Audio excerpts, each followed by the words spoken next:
channel YouTube Ketapang TV Jurnal dengan cara di like, comment, and subscribe. Jangan lupa aktifin juga tombol lonceng notifikasinya ya.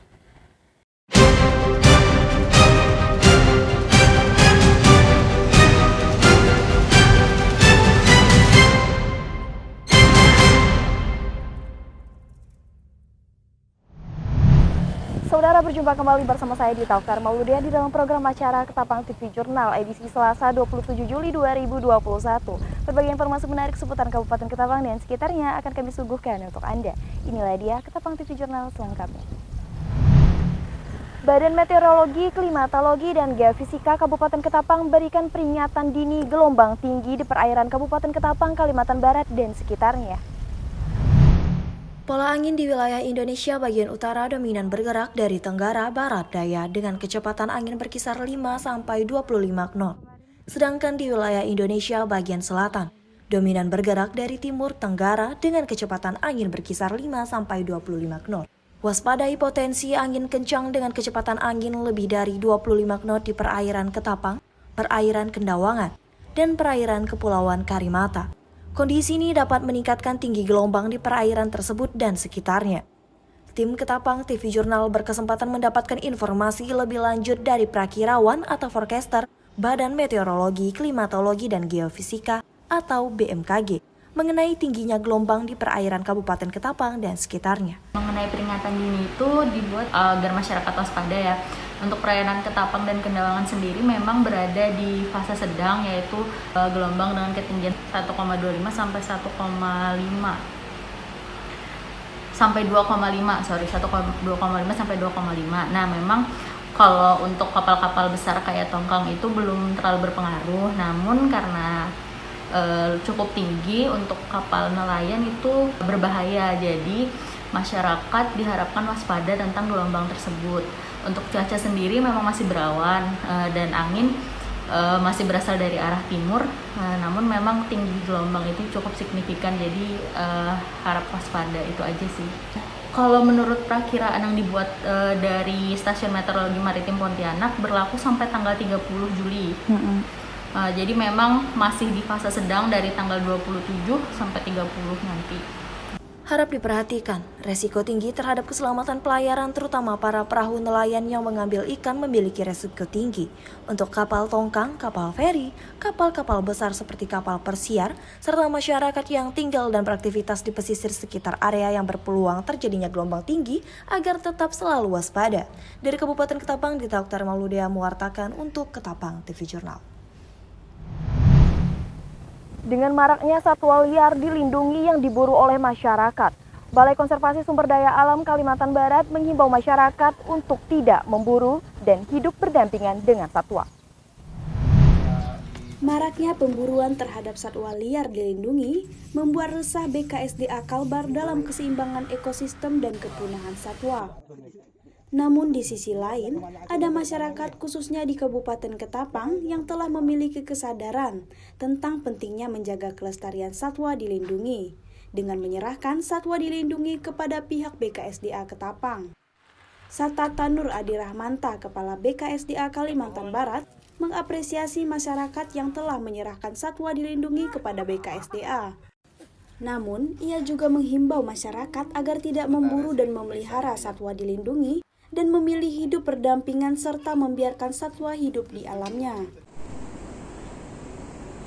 Pertama-tama kami di KSDA Kalbar tentu menyampaikan apresiasi dan penghargaan setinggi-tingginya kepada anggota masyarakat yang cukup peduli dengan konservasi satwa liar. Ya, apa yang dilakukan masyarakat tersebut menunjukkan bahwa kesadaran akan menjaga kelestarian satwa liar khususnya dilindungi itu menjadi penting. Ya, itu sekali lagi kami ucapkan terima kasih dan apresiasi tinggi-tingginya. Namun demikian, barangkali kita harus merenung ya.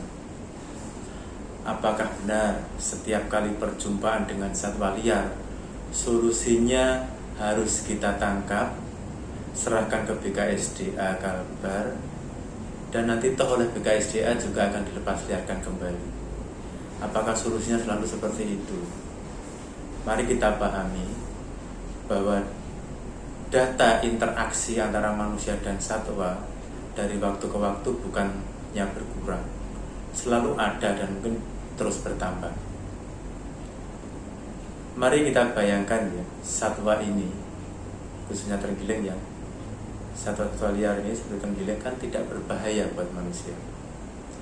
Tidak bisakah kita membiarkan mereka hidup sebagaimana adanya? Kami menyebutnya bertetangga dengan satwa liar. Satata mengajak masyarakat untuk memiliki kesadaran dalam menjaga satwa dilindungi dengan membiarkan satwa hidup di habitatnya dan hidup berdampingan dengan manusia. Dari Kabupaten Ketapang, Paulina Piling melaporkan untuk Ketapang TV Jurnal. Berdasarkan data dari Bandara Internasional Supadio Pontianak menyatakan terjadi penurunan jumlah penumpang pesawat selama adanya PPKM darurat hingga mencapai 75%. Eksekutif General Manager Angkasa Pura II Kantor Cabang Bandara Internasional Supadio Pontianak Akbar Putra Mardika menjelaskan sejak diberlakukan PPKM darurat oleh Satgas COVID-19 bersama dengan adanya surat edaran Kementerian Perhubungan, terjadinya trafik penurunan jumlah penumpang pesawat di Bandara Internasional Supadio Pontianak hingga mencapai 75%. Akbar Putra Mardika juga mengatakan jika sebelumnya berdasarkan catatan pihaknya, angka keberangkatan dan pulang jumlah penumpang pesawat di Bandara Internasional Supadio Pontianak pihaknya bisa melayani 4.000 penumpang per hari. Namun setelah diberlakukannya PPKM, saat ini hanya bisa melayani 1.000 penumpang saja per hari. Jadi terkait dengan pemberlakuan PPKM darurat, ya, dengan dikeluarkannya surat edaran Satgas nomor 14, kemudian ada turunannya dari Kementerian Perhubungan di SE nomor 45, di mana diberlakukan persyaratan penumpang yang akan ke Jawa dan tidak ke Jawa harus melakukan PCR test dan juga harus dilengkapi dengan dokumen vaksinasi. Secara umum dengan tujuan pembatasan orang bepergian ini sudah tercapai ya, karena dari traffic yang terjadi di Bandara Supadio memang terjadi penurunan yang cukup drastis. Jadi ketika pemberlakuan itu mungkin turun sekitar 75% lah. Jadi bisa per hari itu biasanya sebelum diberlakukan itu ada 4.000 penumpang per hari datang dan pergi. Dengan diberlakukan PPKM darurat dan persyaratan ditingkatkan dengan adanya persyaratan untuk vaksin dan PCR, itu hanya sekitar 1.000-an penumpang per hari datang dan pergi, jadi 500-500. Kemudian dengan adanya SE 15 terbaru lagi nih, dengan adanya SE terkait dengan pemberlakuan pada saat Idul Adha ya, sampai tanggal 25 Juli, dan kemudian dari Kementerian Perhubungan juga sudah mengeluarkan SE nomor 53 yang mengatur hal yang sama. Sementara untuk jumlah penerbangan pesawat, pihak bandara saat ini hanya menerbangkan 3-4 pesawat per hari dengan rute bolak-balik 6-8 kali. Sedangkan untuk jenis pesawat yang masih beroperasi diantaranya pesawat Garuda, pesawat Sriwijaya Air, pesawat Lion Air, pesawat Batik Air dengan rute penerbangan Jakarta Kalimantan Barat. Sedangkan rute penerbangan lokal yaitu Pontianak Ketapang. Dari Kuburaya di Tauktar Mauludea, Emma Marudin mewartakan untuk Ketapang TV Jurnal. Demikianlah berita Ketapang TV Jurnal edisi hari ini. Saya di Tauktar Mauludea beserta seluruh tim redaksi yang bertugas pada hari ini pamit undur diri. Terima kasih dan sampai jumpa.